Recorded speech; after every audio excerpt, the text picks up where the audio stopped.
សួស្តីប្រិយមិត្តទាំងអស់គ្នាថ្ងៃនេះអេមីនលើកយករឿង The Night Prince មកធ្វើការសម្ដែងតនៅពេលដែលកានីនបានដើរចូលមកឃើញថាមានបរិសុទ្ធពីរនាក់ហ្នឹងកំពុងតែឈររងចាំគេដោយឃើញបែបហ្នឹងកានីននេះក៏បានស្វាយអន់គ្រប់ភ្លាមឆារ៉ាន់ក៏បានស្វាយប្រាប់ថាព្រះអង្គម្ចាស់គឺគេមានឈ្មោះថាឆាគ្រីដែលគេគឺជាអ្នកបម្រើផ្ទាល់ខ្លួនរបស់ព្រះអង្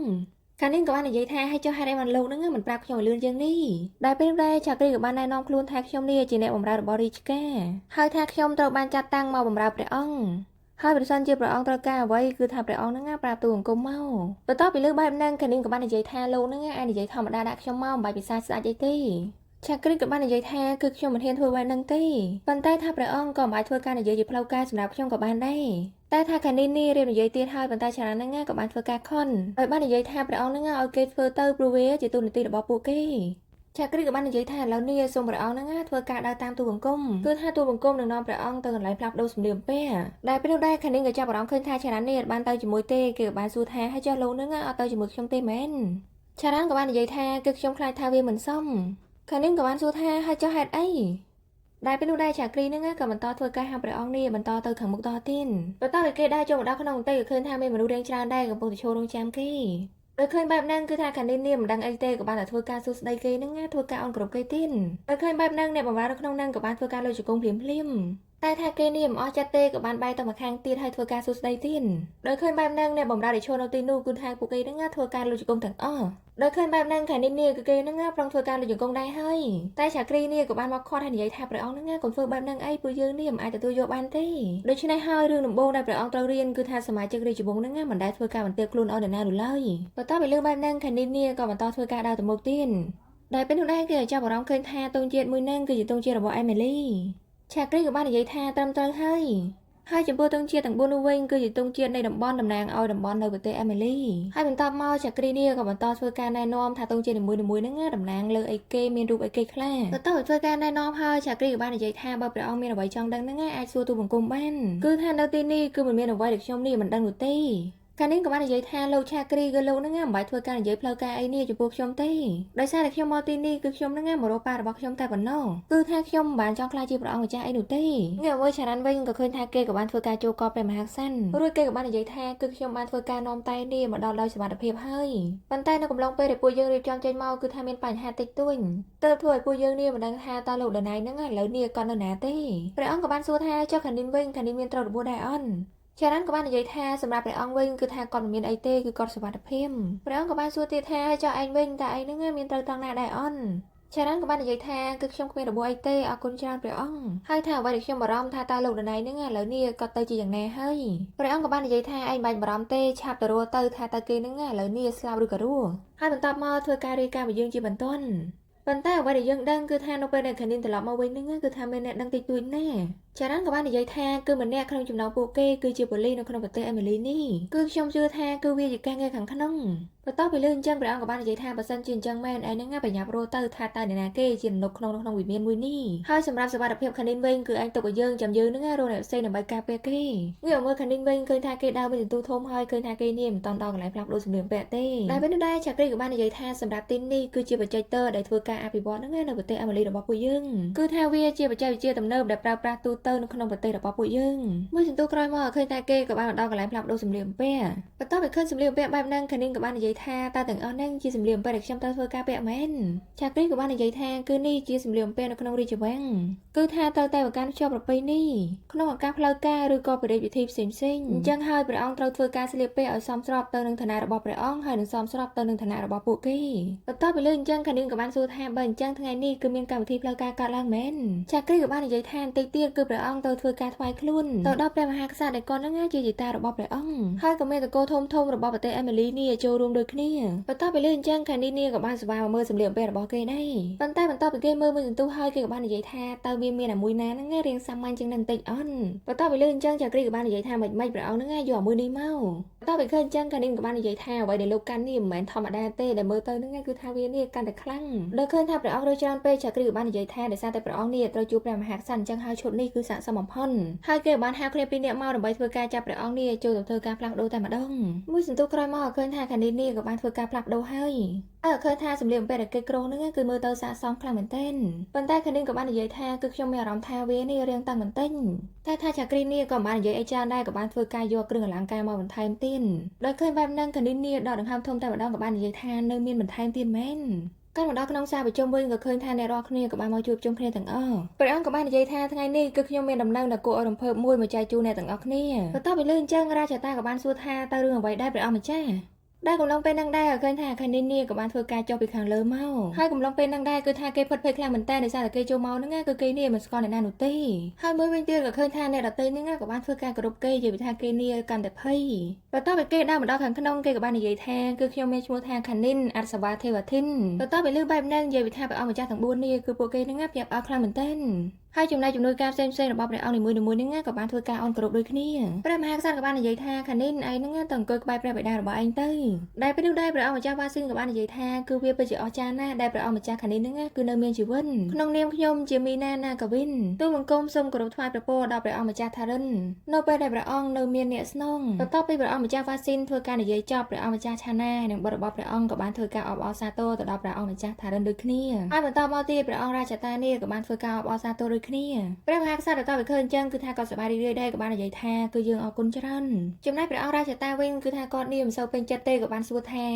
ាតើប្រកាសបានបែបណាថាគេនេះជាឈាមជ័រអសាវ៉ាទេវធីនបើអញ្ចឹងថាតើគួរធ្វើការតេស្ត DNA ជាមុនសិនអត់ព្រះអង្គម្ចាស់បន្ទាប់ពីលឺអញ្ចឹងខាងនេះក៏បានសម័យនៅពេលដែលចរណីបានធ្វើការណែនាំគ្រប់ព្រះអង្គទាំងអស់ហ្នឹងឲ្យគេស្គាល់ព្រះអង្គក៏បាននិយាយថាគឺឯងហ្នឹងមិនបាច់បារម្ភទេរាជតាចំពោះលទ្ធផល DNA គឺខ្ញុំហ្នឹងបានធ្វើការតេស្តរួចហើយថាគាត់ក៏បានធ្វើការបង្ហាញតែ DNA ហ្នឹងជា slide ឲ្យអ្នករាល់គ្នាមើលតែម្ដងហើយចំពោះលទ្ធផលវិញគឺថា 99.9% តែម្ដងតែថាព្រះអង្គម្ចាស់រាជតានេះនៅតែមិនព្រមក៏បាននិយាយថាតើឲ្យពួកយើងហ្នឹងជឿបានដោយរបៀបណាថាតើវាមិនមែនជារឿងប្រឌិនដោយលើបែបហ្នឹងព្រះអង្គក៏បាននិយាយថាបើសិនជានៅមានចម្ងល់គឺលោកនេះធ្វើការតែម្ដងទៀតទៅដោយសារតែខាងពូឆុងពីសូនហ្នឹងក៏មានជំនាញខាងវិទ្យាសាស្ត្រដែរមិនអញ្ចឹងដោយលើបែបហ្នឹងរាជតាក៏បាននិយាយថាទូលបង្គំហ្នឹងយល់ហើយព្រះអង្គក៏បាននិយាយទៀតថាបើសិនជាឥឡូវនេះគឺគ្មានអ្នកណាមានចម្ងល់ទៀតនោះទេគឺថាយើងនឹងប្រពៃពិធីដើម្បីធ្វើការទទួលចាស់ប្រុសរបស់យើងគឺថាខានិនអសាវ៉ាទេវធីនអញ្ចឹងហើយសូមអស់លោកទាំងអស់គ្នានឹងចូលរួមដូចគ្នាហើយបន្តមកព្រះអង្គក៏បានធ្វើការបញ្ចប់អង្គប្រជុំនឹងទៅចំណែកខានិនវិញមុនពេលដែលគេចាកចេញពីអង្គប្រជុំនឹងក៏ឃើញថាគេក៏បានព្យាយាមសម្លឹងមើលមុខព្រះអង្គម្ចាស់ផ្សេងៗក៏ឃើញថារាជវង្សភូឆុងពីសូតនឹងមើលទៅដូចជាមិនសូវរាក់ទាក់ប៉ុន្មានទេចំណែករាជវង្សថាវិមេថាវិញឃើញថាពួកគាត់នឹងគឺមើលទៅរៀងតែទទួលហើយចំណែកព្រះអង្គម្ចាស់វ៉ាស៊ីនមីណាណាកាវិននឹងមើលទៅក៏ញញឹមដូចជារាក់ទាក់ណាដោយឃើញបែបហ្នឹងខានិននេះក៏បានធ្វើការញញឹមដាក់ដូចគ្នាដែលពេលនោះដែរបេតារបស់គេក៏បាននិយាយថាខានិនតោះពួកយើងនឹងទៅមួយសន្ទុះក្រោយមកឃើញថាខានិនតែរបស់គេបេតារបស់គេនឹងក៏បានញ៉ាំអាហារជាមួយគ្នាដែលពេលនោះដែរព្រះអង្គក៏បាននិយាយថាគឺយើងសប្បាយរីករាយណាស់នៅពេលដែលក្រុមគ្រួសាររបស់ពួកយើងញ៉ាំអាហារជាមួយគ្នាហើយថាយើងក៏បានធ្វើការរងចាំរហូតដល់22ឆ្នាំដែរដូច្នេះហើយតាអរគុណច្រើនដែលចៅនឹងត្រឡប់មកព្រះអង្គម្ចាស់ថារិនក៏បាននិយាយថាបេតាក៏សប្បាយរីករាយដែរនៅពេលដែលឯងនេះត្រឡប់មករកពួកយើងអញ្ចឹងហើយថាតាអាហារនេះបត់ចូលចិត្តឬអន់ហើយថាបត់ក៏អាចធ្វើការប្រាប់បេតាដែរថាបត់នឹងចូលចិត្តអីមិនចូលចិត្តអីហើយត្រូវការអីកាលនេះក៏បាននិយាយថាគឺខ្ញុំមិនរើអាហារទេអ្វីក៏ខ្ញុំអាចញ៉ាំបានដែរហើយថាម្ហូបអាហារអស់នេះមើលទៅនឹងក៏អស្ចារ្យដែរហើយបន្តមកឃើញថាគេនេះក៏បានធ្វើការញ៉ាំមើលទៅនឹងដូចជាគេនេះចូលចិត្តណាស់ហើយកំឡុងពេលហ្នឹងដែរគឺក៏បាននឹកគិតទៅដល់ពេលវេលាដែលប៉ារបស់គេនេះតែធ្វើអាហារបែបហ្នឹងឲ្យគេញ៉ាំរហូតមកបន្ទាប់ពីឃើញអញ្ចឹងព្រះអង្គក៏បានសួរថាតើចៅហ្នឹងចូលចិត្តស្ប៉ាហ្គាទីហ្នឹងមែនខាងនេះក៏បាននិយាយថាដោយសារតែប៉ារបស់ខ្ញុំចង់ឲ្យខ្ញុំនេះស៊ាំនឹងអាហាររបស់ប្រទេសអេមីលីដូច្នេះហើយគឺគាត់ហ្នឹងធ្វើអាហារនេះជាញឹកញាប់ឲ្យខ្ញុំដោយឃើញថាព្រះអង្គទាំងពីរនៅស្ងៀមខាងនេះក៏បាននិយាយថាគឺខ្ញុំចង់មានន័យថាប៉ារបស់ខ្ញុំគឺប៉ាដាណៃបន្ទាប់ពីញ៉ាំអីហើយព្រះអង្គនេះក៏បានមកជជែកគ្នាជាមួយនឹងខានិនដោយបានសួរថាការពិចារនៅជាមួយនឹងដាណៃគឺគេនេះប្រហែលជាធ្វើការបង្ហាត់បង្រៀនក្បាច់ដៅឲ្យចៅហើយថាអន់ខានិនក៏បាននិយាយថាគឺខ្ញុំធ្វើការអនុវត្តជាមួយប៉ារបស់ខ្ញុំរាល់ថ្ងៃព្រះអង្គក៏បាននិយាយថាដាណៃគឺគេជាអ្នកការពារដ៏អស្ចារ្យហើយថាគេក៏ធ្លាប់ជាគ្រូបង្វឹករបស់ថារិនដែរហើយនៅពេលនៅទីនោះថាតាដាណៃមានការបង្រៀនជំនាញអីផ្សេងហ្នឹងទៅដល់ចៅនេះសម្រាប់ការប្រកួតអន់បន្ទាប់ពីលើអញ្ចឹងខាងនេះក៏រៀនឆ្ងល់ដែរក៏បានសួរថាការប្រកួតអីគេព្រះអង្គក៏បាននិយាយថាគឺចៅជាព្រះអង្គម្ចាស់ហើយក៏ជាចៅរបស់យើងដែរដូច្នេះហើយគឺថាចៅជាអ្នកស្នងមរតកដែលមានសិទ្ធិក្នុងការប្រកួតកីឡាក្បាច់ដៅដើម្បីដណ្ដើមរាជបល្ល័ង្កឲ្យបិតារបស់ចៅខាងនេះក៏បាននិយាយថាគឺខ្ញុំមកទីនេះគឺខ្ញុំត្រូវការរួចតែប៉ារបស់ខ្ញុំទេគឺថាប៉ាដាណៃគឺថាខ្ញុំមិនចង់ធ្វើជាអ្នកស្នងមរតកធ្វើការប្រកួតអីនឹងទេបន្ទាប់ពីលើអញ្ចឹងគឺថាព្រះអង្គនេះក៏មិនបានធ្វើការបង្ខំដែរក៏បានធ្វើការអង្អែលចៅឬនិយាយថាគឺតាយល់គឺថាពួកយើងអាចធ្វើការនិយាយអំពីរឿងប្រកួតហ្នឹងនៅពេលក្រោយទៀតបាន ហើយតើតើនឹងការស្នងមរតកនេះទោះបីជាចៅមិនទទួលយកក៏ដោយក៏ចៅនឹងនៅតែជាចៅរបស់តាកាលដល់ពេលយប់ដែលពេលនោះដែរឃើញថាខានីនីក៏បានដើរមករកព្រះបិតាគេដោយគេបាននិយាយថាឲ្យខ្ញុំសុំទោសផងដែលខ្ញុំមិនព្រមចូលរួមការប្រកួតមួយនេះព្រះអង្គម្ចាស់ថារិនក៏បាននិយាយថាគឺបិតាយល់ពីហេតុផលរបស់បុត្រអញ្ចឹងហើយបិតាមិនធ្វើការបង្ខំបុត្រនោះទេអញ្ចឹងហើយបុត្រអាចធ្វើការចំណាយពេលវេលាកែប្រែហើយបើសិនជាបុត្រមានអារម្មណ៍មិនស្រួលឬក៏បុត្រនឹងត្រូវការអ្វីក៏ដោយគឺថាបុត្រកំស្ទាក់ស្ទើរអីក្នុងការស្នើជំនួយពីបិតាហើយថាបិតាប្រហែលជាមិនអាចនៅទីនេះបានទេប៉ុន្តែអាចសាវ៉ាទេវធាននឹងក៏មិននៅឆ្ងាយពីនឹងដែរបន្ទាប់ពីលើអញ្ចឹងក៏ឃើញថាខានីនីសប្បាយចិត្តខ្លាំងមែនទែនហើយក៏បានសួរថាតើខ្ញុំអាចធ្វើការសួរបិតាមួយទៀតបានអត់គឺថាខ្ញុំមកទីនេះដើម្បីធ្វើការរងចាំបារណីប៉ុន្តែក្រៅពីនឹងខ្ញុំក៏ចង់ដឹងដែរថាតើនរណានឹងធ្វើបាបពួកយើង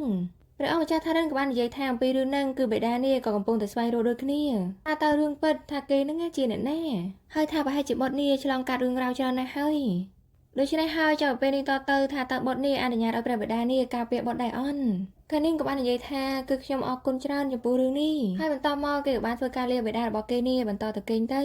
ងាកមកមើលព្រះអង្គម្ចាស់ទាំង3នាក់នេះវិញក៏ឃើញថាពួកគេក៏បានមកធ្វើការពិភាក្សាគ្នាដោយព្រះអង្គម្ចាស់រាជតាបាននិយាយថាគឺព្រះមហាក្សត្រមានចេតនាធ្វើការលាក់បាំងអំពីរឿងរបស់ព្រះអង្គម្ចាស់ខានីនព្រះអង្គម្ចាស់វ៉ាស៊ីនក៏បាននិយាយថាតាមខ្ញុំគិតគំនិតហ្នឹងគឺឆ្លៀវវៃបំផុតដែលគាត់ហ្នឹងធ្វើការលាក់បាំងបែបនេះព្រះអង្គម្ចាស់ឆាណាក៏បាននិយាយថាឥឡូវនេះគឺអ្នកស្នងមរតកអីហ្នឹងត្រឡប់មកអស់ហើយដូច្នេះហើយព្រះអង្គនឹងរៀបចំវិធីទាក់ទងនឹងការប្រកួតក្បាច់ដៅឆាប់ឆាំដើម្បីធ្វើការប្រជែងទាក់ទងនឹងអ្នកស្នងបល្ល័ង្កតែថាព្រះអង្គរាជតាហ្នឹងនៅតែមានកំណត់ថាទោះបីជាមានការប្រកួតក៏ដោយក៏ព្រះមហាក្សត្រនៅតែធ្វើការណែនាំចៅរបស់គាត់នេះឲ្យអ្នករាល់គ្នាដឹងដូចជាគាត់ចង់ធ្វើការប្រាប់ថាបល្ល័ង្កបន្ទាប់គឺនៅតែជារាជវង្សរបស់ពួកគាត់ព្រះអង្គម្ចាស់វ៉ាស៊ីនក៏បាននិយាយថាគឺលោកនេះកើតច្រើនពេកហើយរឿងហ្នឹងមិនតាន់កើតឡើងនោះទេងាកមកមើលព្រះអង្គវិញដែលពេលនោះដែរឃើញថាចរន្តនេះក៏បានធ្វើការផ្ដល់ព័ត៌មានគឺតាក់ទងនឹងផ្ទះរបស់លោកដាណៃគឺថាឆេះអស់ហើយថាយើងក៏បានរកឃើញរាងកាយមួយនៅក្នុងនឹងដែរប៉ុន្តែមិនដឹងថាតើជាអ្នកណាហើយថាខ្ញុំក៏បានធ្វើការបញ្ជូនសាកសពនេះដើម្បីធ្វើការតេស្តថាតើគេម្នាក់ហ្នឹងគឺជាលោកដាណៃឬអន់ហើយនៅពេលដែលលទ្ធផលចេញមកគឺខ្ញុំធ្វើការរាយការណ៍ជូនព្រះអង្គភ្លាមៗព្រះអង្គក៏បាននិយាយថាគឺមិនបាច់ធ្វើការសាកល្បងឬក៏ធ្វើការឆែកអីទៀតនោះទេគឺថារាងកាយនឹងហើយគឺជាដាណៃហើយព្រះអង្គចង់មានន័យថាគឺចង់និយាយថាគឺដាណៃនេះបានស្លាប់ហើយឲ្យចរន្តនេះធ្វើការផ្ដល់ព័ត៌មាននេះទៅខានីនគឺថាគាត់មិនចង់ឲ្យខានីននឹងរស់នៅអតីតកាលបែបហ្នឹងទេគឺគេនឹងមើលទៅមិនរឹងមាំទេចំណែកចរន្តវិញបន្ទាប់ពីលឺអញ្ចឹងក៏ឃើញថាគេក៏មិនសូវសប្បាយចិត្តដែរដោយសារតែគេនឹងមិនចង់ខកខានីនទេព្រះអង្គក៏បាននិយាយថាគឺឯងនឹងជឿយើងគឺថាអ្វីៗគ្រប់យ៉ាងគឺវានឹងប្រសើរឡើងដែលពេលនោះដែរឃើញថាចរន្តនេះក៏បានយករូបភាពបែបផ្ទះឆៃហ្នឹងយកទៅឲ្យខានីនមើលបន្ទាប់ពីលើពាក្យសម្ដីរបស់ចរន្តហើយនឹងឃើញបែបហ្នឹងគឺថាខានីននេះយំខ្លាំងមែនទែនក៏បានសួរបញ្ជាក់ថាតើលោកហ្នឹងនិយាយពីអីគឺលោកនេះប្រាប់ខ្ញុំម្ដងទៀតមកថាវាហ្នឹងមិនមែនជារឿងពិតនោះទេចរន្តក៏បាននិយាយថាគឺលោកដាណៃគឺគាត់បានស្លាប់ហើយព្រះអង្គអាចារ្យចំណែកខានីនវិញបន្ទាប់ពីលឺអញ្ចឹងគឺថាគេនេះយំខ្លាំងមែនទែនដោយឃើញបែបហ្នឹងតារបស់គេនេះក៏បានស្វាមកអោដើម្បីកុំឲ្យចៅហ្នឹងយំខ្លាំងពេកចំណែកចរន្តហើយនៅអ្នកបម្រើតខ្លួនរបស់ខានីននេះបន្ទាប់ពីឃើញអញ្ចឹងក៏ពួកគេហ្នឹងអាណិតខានីនណាស់ដែរមួយសន្ទុះក្រោយមកឃើញថាគេក៏បានធ្វើការមកអង្គុយយំនេះនៅក្នុងបន្ទប់តទៀតហើយថាដៃរបស់គេនេះនៅតែបន្តធ្វើការកាន់ស្កគ្រាប់នឹងមិនឈប់ទេដោយសារតែនេះជារបស់ដែលគេនឹងបានពីប៉ារបស់គេដែលពេលនោះដែរចរន្តក៏បានដើរមកហើយនិយាយថាក្នុងស្ថានភាពបែបនេះព្រះអង្គនេះមិនគួរនៅតែឯងទេគឺថាព្រះអង្គគួរតែឲ្យចក្រីនឹងមកនៅជាមួយខានីនក៏បាននិយាយថាគឺខ្ញុំចង់នៅតែឯងប៉ុន្តែថាលោកអាចនៅទីនេះជាមួយខ្ញុំក៏បានចរន្តក៏បាននិយាយថាគឺខ្ញុំមកទីនេះដើម្បីធ្វើការលាព្រះអង្គដោយសារតែកាតព្វកិច្ចរបស់ខ្ញុំបានបំពេញរួចរាល់ហើយគឺខ្ញុំអាចធ្វើការនាំព្រះអង្គមកទីនេះដោយសុវត្ថិភាពហើយថាគេរៀបដៃចាញ់ហើយប៉ុន្តែខានីននេះក៏បានចាប់ដៃជាប់ចរន្តក៏បាននិយាយថាគឺខ្ញុំគិតថាវាមិនសមរម្យនោះទេព្រះអង្គខានីនក៏បាននិយាយថាលោកចង់មានន័យបែបណាពួកយើងក៏ធ្លាប់កេងក្រែងជាមួយគ្នាដែរមិនអញ្ចឹងហើយហេតុតែបានជាឥឡូវនេះគឺវាមិនសមរម្យទៅវិញហើយថាឥឡូវនេះគឺខ្ញុំមានរឿងចង់និយាយជាមួយលោកហើយថាបើសិនជាខ្ញុំមិនបានចូលរួមប្រកួតទាក់ទងនឹងការប្រជែងរៀងថាតើខ្ញុំនឹងត្រូវបានចាត់ទុកថាជាជនក្បត់ដែរអត់ចរន្តក៏បាននិយាយថាអ្វីៗគ្រប់យ៉ាងគឺស្ថិតនៅលើព្រះអង្គគឺព្រះអង្គនឹងជាអ្នកធ្វើការសម្រេចចិត្តអញ្ចឹងហើយគឺអ្នករាល់គ្នាគឺគេនឹងគោរពការសម្រេចចិត្តរបស់ព្រះអង្គកាលនេះក៏បានសួរថាហើយចាស់លោកវិញថាតើលោកចង់ឲ្យខ្ញុំនេះចូលរួមប្រកួតដែរអត់ចរន្តក៏បាននិយាយថាគឺខ្ញុំចង់កាលនេះក៏បានសួរទៀតថាតើលោកគោរពការជ្រើសរើសរបស់ខ្ញុំដែរអត់ហើយថាខ្ញុំក៏ប្រហែលជាគ្មានជំរឿច្រើនដែរប៉ុន្តែមិនថាអ្វីដែលខ្ញុំជ្រើសរើសក៏ដោយហើយគេក៏បានសេវាកាន់ដៃចរន្តដូចនិយាយថាសូមលោកនឹងនៅក្បែរខ្ញុំជារៀងរហូតបានអន់សូមលោកកុំធ្វើការចាក់ចេញពីខ្ញុំអីហើយថាគេនេះយំខ្លាំងមែនតើក៏បានសេវាទិញដៃចរន្តនឹងយកមកអោបព្រាមចំណែកចរន្តវិញបន្តឃើញអញ្ចឹងគឺថាគេនេះក៏អាណិតដែរក៏បានយកដៃរបស់គេនឹងតងឯស្មារបស់ខានីនដែរកាលដល់ថ្ងៃបន្តឃើញថាព្រះអង្គក៏បានធ្វើការហៅថ្នាក់ដឹកនាំនេះមកជួបដោយព្រះអង្គបាននិយាយថានៅ3ខែបន្តទៀតគឺនៅរាជវាំងនេះនឹងមានកម្មវិធី ក្នុងការតែងតាំងស្ដេចថ្មីដើម្បីធ្វើការឡើងសោយរាជ្យបន្ទាប់ពីលើកបែបហ្នឹងរាជតានេះក៏បានលើកដៃដើម្បីធ្វើការនិយាយដោយព្រះអង្គបាននិយាយថាហេតុនេះមិនជាចាំបាច់មានការប្រកួតប្រជែងដែរនៅពេលដែលអ្នកស្នំមរតកពូជងពិសូចនេះឈរបានត្រឹមត្រូវតែម្នាក់គុណហើយថាអ្នកស្នំមរតកអាចសាវ៉ាទេវធាននេះគឺច្បាស់ណាស់ថាគេនឹងមិនចូលរួមបន្ទាប់ពីលើកបែបហ្នឹងព្រះអង្គក៏បានសួរថ្នាក់ដឹកនាំផ្សេងៗថាអស់លោកនឹងគិតយ៉ាងណានៅពេលដែលអស់លោកបានឮថាព្រះអង្គម្ចាស់រាជតានេះនិយាយបែបហ្នឹងចំណែកខាងនេះវិញឃើញថាគេនេះដើរចោលដល់ឡើងដោយសារតែគេនឹងមិនតន់សប្បាយចិត្តថាគេនេះចូលប្រកួតឬអត់នោះទេចំណែកអ្នកបម្រើគេនិយាយថាឈឺក្បាលខ្លាំងមែនតើដោយសារតែព្រះអង្គនេះដើរចោលដល់ឡើងពេញហើយថាគេក៏បានសម័យនៅពេលដែលគេនេះបាននិយាយជាមួយតាគេថាគឺខ្ញុំនឹងព្យាយាមរស់ថាអ្នកណាសម្រាប់ប៉ារបស់ខ្ញុំហើយនឹងពេលវេលាដែលគេបានសួរទៅឆារ៉ាន់ថាតើលោកនេះចង់ឲ្យខ្ញុំចូលរួមប្រកួតដែរអន់ដែលពេលហ្នឹងគឺឆារ៉ាន់បាននិយាយថាគឺខ្ញុំចង់ឲ្យព្រះអង្គចូលរួមហើយនៅពេលដែលឆារ៉ាន់បាននិយាយថានៅគ្រប់វ័យនៅគ្រប់សម័យកាលគឺអ្នកដែលមានអំណាចគឺគេនឹងជាអ្នកឈ្នះបន្ទាប់ពីនឹកគិតដល់ពេលហ្នឹងហើយគេក៏បានសប្បាយចុះមកក្រោមរួចនិយាយថាគឺខ្ញុំនឹងចូលរួមប្រកួតចំណែកបិតាគេបន្ទាប់ពីឃើញចឹងក៏រៀងភ្ញាក់ផ្អើលដែរកាលនេះក៏បានបញ្ជាក់ថាអាចសាវ៉ាទេវធាននឹងចូលរួមក្នុងការប្រកួតនេះដែរចំណែកព្រះមហាក្សត្រវិញបន្ទាប់ពីឮអញ្ចឹងគឺថាទ្រង់នេះសប្បាយចិត្តខ្លាំងមែនទែនព្រះអង្គម្ចាស់រាជតាក៏បាននិយាយថាគឺព្រះអង្គគ្មានសិទ្ធិចូលរួមទេដោយសារតែព្រះអង្គមិនបានធ្វើការតែងតាំងតាំងតែពីដើមព្រះមហាក្សត្រក៏បាននិយាយថាតើតើនឹងរឿងហ្នឹងគឺថាយើងនឹងធ្វើពិធីប្រពមួយដើម្បីធ្វើការតែងតាំងគេឲ្យគេនេះមានតំណែងក្នុងការប្រកួតប្រជែងមួយនេះហើយថាឥឡូវនេះថាតើមាននរណាធ្វើការប្រឆាំងការសម្រេចចិត្តមួយនេះទៀតអន់ដោយឃើញថាគ្មានអ្នកចំទាស់ទេព្រះអង្គក៏បាននិយាយថាតើតើនឹងពូឆងពិសូចហើយនឹងអាចសវ៉ាទេវធានហ្នឹងនឹងមានការប្រកួតប្រជែងគ្នាដែលពេលនោះដែរអេវ៉ាក៏បាននិយាយថាហេតុអីបានទូបង្គំហ្នឹងមិនអាចធ្វើការប្រកួតបានដែរព្រះអង្គម្ចាស់ក៏បាននិយាយថាតាំងពីដើមមកគឺស្ត្រីគ្មានសិទ្ធិក្នុងការចូលរួមប្រកួតទេគឺថាពួកយើងបានធ្វើការប្រកាន់ខ្ជាប់ទំនៀមទម្លាប់នេះជាយូរណាស់មកហើយព្រះអង្គម្ចាស់វ៉ាស៊ីនក៏បាននិយាយទៀតថាតើតើនឹងស្ត្រីគឺគ្មានសិទ្ធិដូចជាបុរសនោះទេអេវ៉ាក៏បាននិយាយថាគឺខ្ញុំនឹងចូលរួមប្រកួតគឺថាច្បាប់មិនបានធ្វើការហាមមិនឲ្យចូលរួមប្រកួតទេគ្រាន់តែជាជំនឿប៉ុណ្ណោះច្បាប់គ្រាន់តែនិយាយដែលគូប្រជែងត្រូវតែបង្ហាញអំពីតម្លៃរបស់ពួកគេដូច្នេះហើយផ្អែកលើនោះគឺខ្ញុំមានសិទ្ធិគ្រប់យ៉ាងដើម្បីធ្វើការបញ្ជាក់ខ្លួនខ្ញុំកាលនេះក៏បាននិយាយថាគឺខ្ញុំយល់ស្របជាមួយនឹងព្រះនាងដោយសារតែសម័យនេះគឺថាស្ត្រីនិងបុរសគឺមានសិទ្ធិស្មើគ្នាអញ្ចឹងហើយអ្វីដែលសំខាន់គឺថាជាជំនាញបន្ទាប់ពីលើបែបហ្នឹងព្រះអង្គក៏បាននិយាយថាគឺយើងបានឃើញនៅអ្វីដែលអេវ៉ាបាននិយាយគឺថាវាជារឿងប៉ិនហើយឥឡូវនេះគឺយើងសូមធ្វើសេចក្តីប្រកាសសម្រាប់តកូលថាវិទ្យមេថាគឺគេអាចចូលរួមប្រកួតតទៅនឹងការប្រជែងរែកបានបន្ទាប់ពីលើបែបហ្នឹងព្រះអង្គម្ចាស់ឆាណានេះក៏រៀងភ្ញាក់ផ្អើលដែរចំណែកអេវ៉ាវិញគឺថាគេនេះសប្បាយចិត្តមែនតើដោយសារតែគេនេះអាចមានសិទ្ធិស្មើនឹងបុរសហើយបន្ទាប់ពីធ្វើការសម្រេចចិត្តគ្នាហើយក៏ឃើញថាព្រះអង្គក៏បានធ្វើការបញ្ចប់ការប្រជុំដែលពេលនោះដែរឃើញថារ៉ាមីលនេះក៏បានដើរមកនិយាយជាមួយនឹងខានីនដោយគេបាននិយាយថាគឺម្នាក់បាត់ខ្លួនហើយត្រឡប់មកវិញជាអភូតហេតុហើយថាម្នាក់ទៀតជាមនុស្សស្រីតាមទំនៀមទម្លាប់ចាស់គឺគេនេះមិនត្រូវមានសិទ្ធិចូលរួមប្រកួតទេប៉ុន្តែថាវាសនាប្រហែលជាពេញចិត្តអ្នកទាំងពីរហើយគឺប្អូនប្រុសប្អូនស្រីគឺថាខានីនហើយនឹងអេវ៉ាគឺអាចមកចូលរួមការប្រកួតមួយនេះជាមួយនឹងគ្នាគឺថាវាពិតជាគួរឲ្យរំភើបណាស់ហើយថាគេក៏បានមកកាន់ខានីនរួចនិយាយថាសូមឲ្យប្រកាសថាឯងនឹងធ្វើការហ្វឹកហាត់ឲ្យកាន់តែខ្លាំងខានីនក៏បាននិយាយថាខ្ញុំអរគុណច្រើនដែលបងនេះបារម្ភបន្ទាប់ពីរ៉ាមីលចេញទៅអេវ៉ាក៏បាននិយាយថាខ្ញុំអរគុណឯងច្រើនសម្រាប់ថ្ងៃនេះហើយថាគេក៏បានសប្បាយដល់ចេញពីកន្លែងហ្នឹងដែរទៅកាលមកដល់ថ្ងៃបន្ទាប់ឃើញថាកានីនេះគឺថាគេដើរហ្នឹងគឺគេនេះសម្លឹងរោឆារ៉ាន់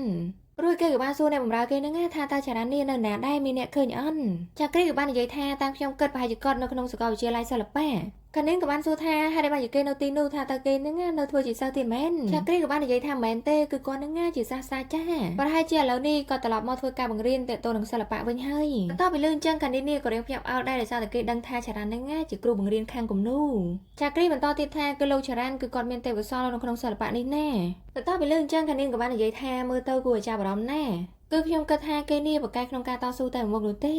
ប៉ុន្តែថាឥឡូវនេះមកដឹងថាគេនឹងបកកាយខាងសិល្បៈទៀតងាកមកមើលឆារ៉ាន់វិញដែលពេលនោះដែរឃើញថាគេក៏បានហៅមិត្តភក្តិរបស់គេវិធីនេះមកជួបដែលពេលនោះដែរឃើញថាឆារ៉ាន់ក៏បានយកឧបករណ៍ដែលគេនេះបានយកពីជួនក្បន់តែតាមធ្វើបាបខានីនេះនៅលន់ដុននេះយកមកឲ្យវិធីមើលបន្ទាប់ពីឃើញអញ្ចឹងវិធីក៏បានយកមកមើលហើយនិយាយថាគឺវានឹងខ្លាំងមែនឆារ៉ាន់ក៏បាននិយាយថាអត់ទេខ្ញុំឆែកមើលហើយគឺវាជារបស់ប៉ិនបន្ទាប់ពីលឺអញ្ចឹងវិធីនេះក៏បានសវ៉ាតុកដើម្បីគេនឹងធ្វើការស៊ើបអង្កេតត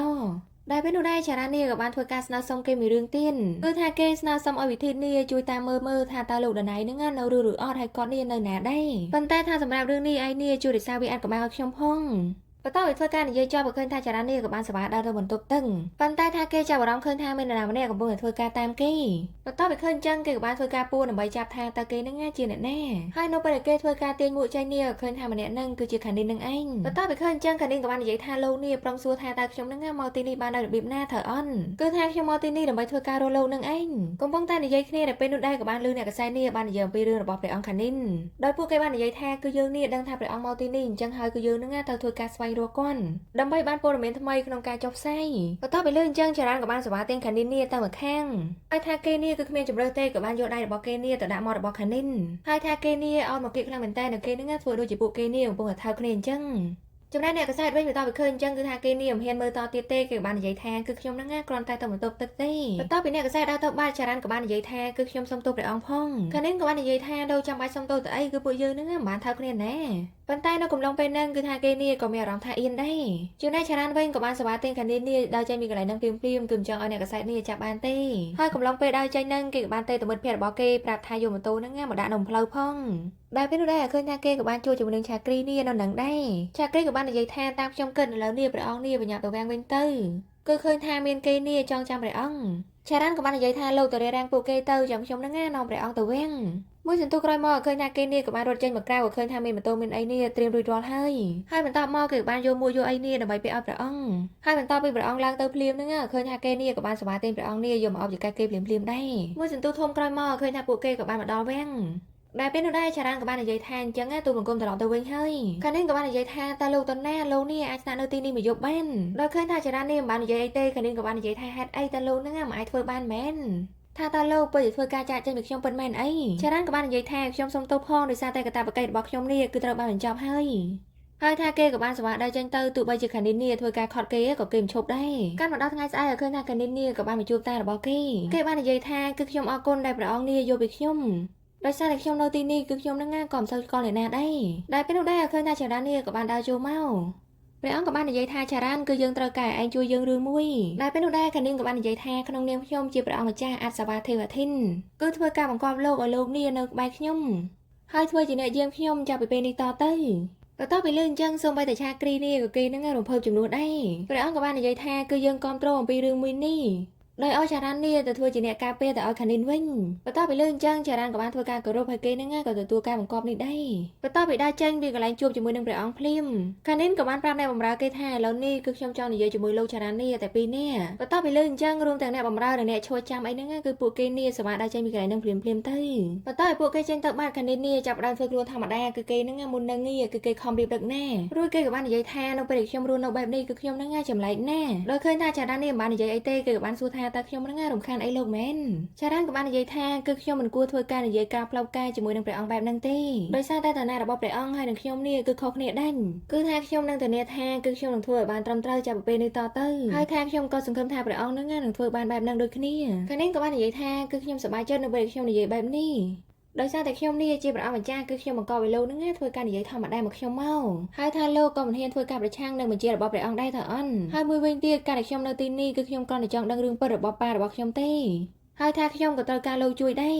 ដូច្នេះហើយសូមលោកចងចាំផងការមកដល់ថ្ងៃបន្ទាប់ឃើញថាអ្នកកសែតក៏បានធ្វើការប្រកាសតើតើនឹងព័ត៌មានអ្នកស្នងមរតកធ្វើការប្រគួតប្រជែងដើម្បីធ្វើការដណ្ដើមរាជ្យសម្រាប់ព្រះបិតាដោយនៅក្នុងនោះមានព្រះអង្គ2អង្គហើយនិងព្រះនាង1អង្គដោយព្រះអង្គម្ចាស់ទី1មានឈ្មោះថារ៉ាមៀលមកពីតកូលពូឆុងពីសុន